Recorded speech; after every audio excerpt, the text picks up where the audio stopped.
Alright, we're getting ready to pour some portable patio blocks. We have some poured already. This is a light gray with a dark gray shading textured panel, 4 foot by 4 foot.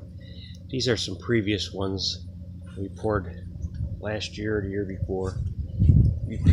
Most people have seen these. We're going to come around to another one that we poured. That's a different color, 4 foot by 4 foot. This one is Adobe buff with a terracotta accent. Again, 4 foot by 4 foot textured panel. These particular ones are lightweight. They have foam in the back. We have 8 tables set up ready to go to pour more patio blocks. We have our mixer over here.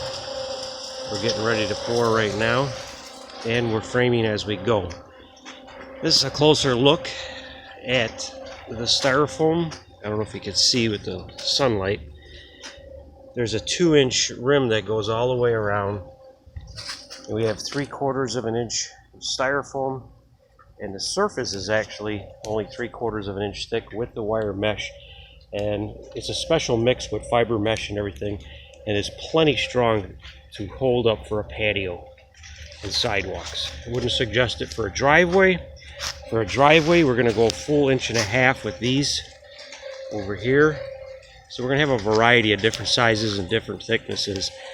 These patio blocks are all 1.5 inches, but they're going to go onto mortared onto actual concrete base.